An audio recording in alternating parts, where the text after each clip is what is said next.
Word Wednesdays. So, what are the topics that are up for discussion? It may be love, health, or career. We could discuss the struggle, your worth, or your fears. Word speaks about it all, and all are welcome to pull up a chair. I could care less about your age, race, gender, status, or geographical location. I am here to address these topics every other Wednesday. That's the word, and that's me. I know you all been waiting patiently to sit here with me and sip a cup of tea. The overall message is unity, world peace, and most importantly, LOVE.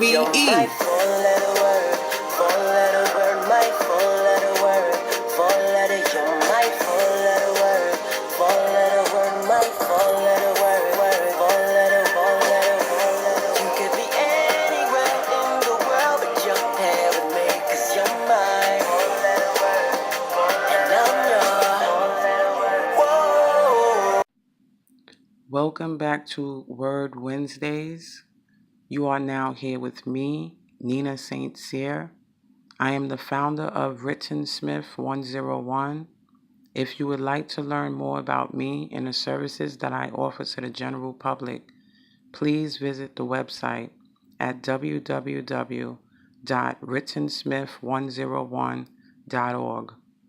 You can also learn more about me at www.writtensmith101.wordpress. The topic that is up for discussion is titled, Know Thyself. We will discuss who you are as a person, the power of knowing self, outside contributions, programming, and distractions.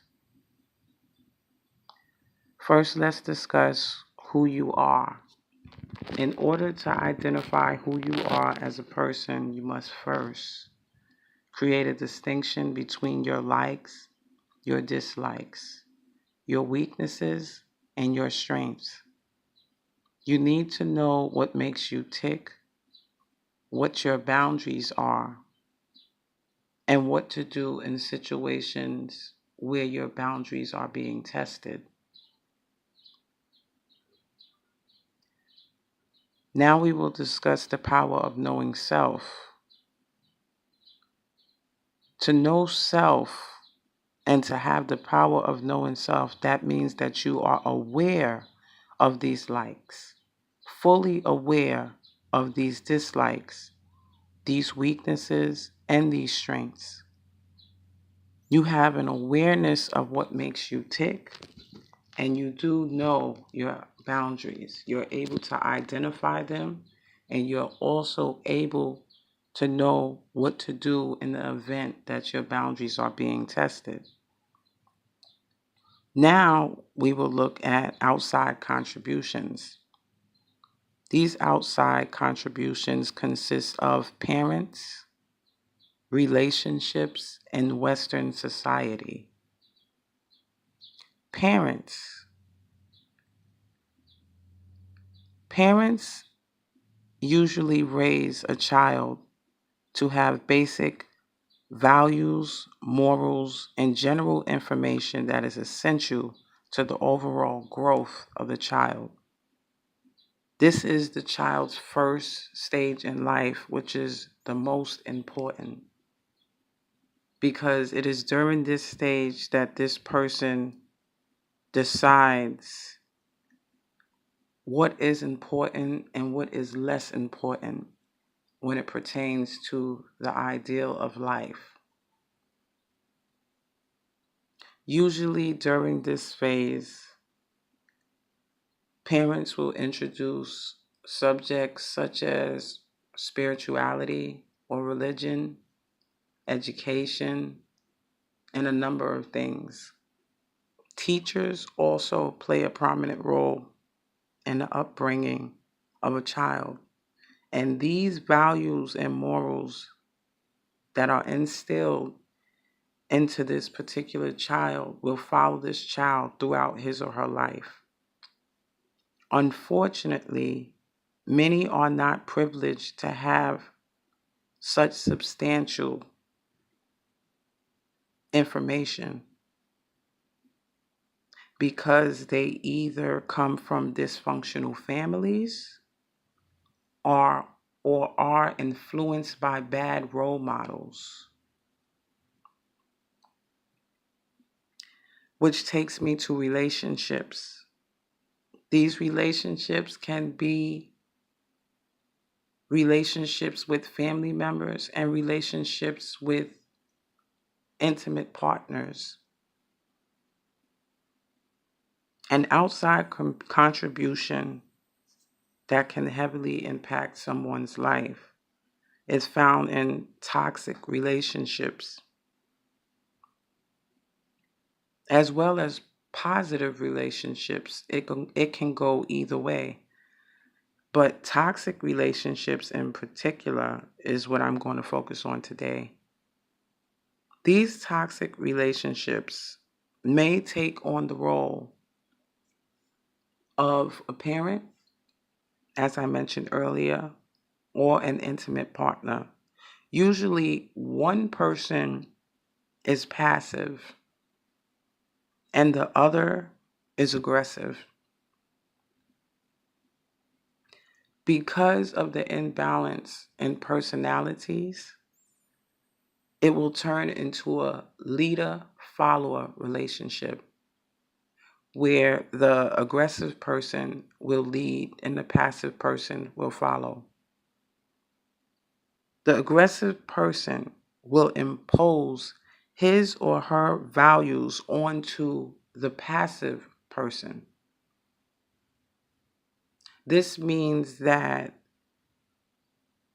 if you are in an intimate relationship and you are within a toxic relationship, your partner may use forms of manipulation to basically dominate you.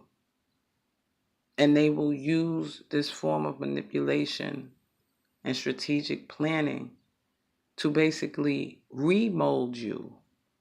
This is something that can occur whether you've had parents in your life or you've not had parents in your life. The influence that they have is heavily driven through manipulation, and the base of the relationship is supposedly grounded in love.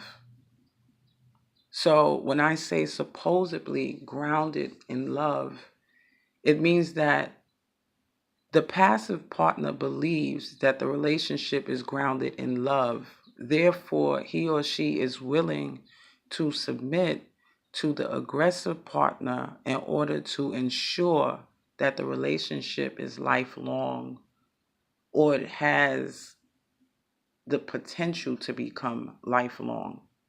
Therefore, they will conform to any request that is asked of them.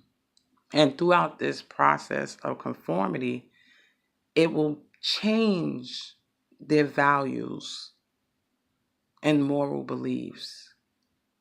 And they will basically become a sponge as a child. They will build off of the person's behavior and they will basically take on the identity of the aggressive partner rather than self-identity.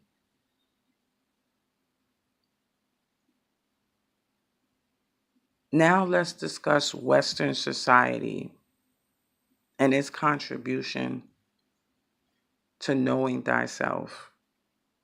Western society uses media and a number of platforms to influence gender roles, sexuality, and agendas which are imposed on society that are usually detrimental to the growth of one's spirit. This particular contribution is heavily influenced by consumerism, ideology, and materialism. So when you see these messages on the television or whatever platform or venue you choose to listen to, the radio, or anything pertaining to media, the internet, each venue that you engage in has a particular agenda. And the agenda is for consumerism.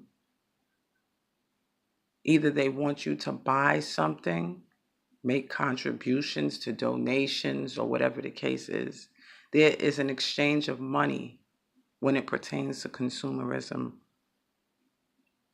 Materialism, that particular agenda is being pushed by the constant reminder of success through status. So they would use idols such as celebrities and people who are very fortunate when it pertains to material things. However, the overall influence is through ideology, which is the influence of political gain through the public. Western society places a heavy influence on gender roles and sexuality in particular. So the theory where you have men playing certain roles and women playing certain roles, this is through Western influence. While some may believe that this also dates back to the biblical contribution, this is one of the reasons why I chose spirituality. Because I am not opposed to all works within the Bible. However, I question several works that are mentioned in the Bible. No, I am not an atheist. And no, I do not disrespect people who are religious. I respect all religions. However, I myself am spiritual because I have questions. And some may say spirituality is not a logical aspect of life, which is very true. However, because I am a writer, I understand how manipulative words can be. I also understand the power of word. So considering that fact, I know that many of the things that are written in the Bible are man-made.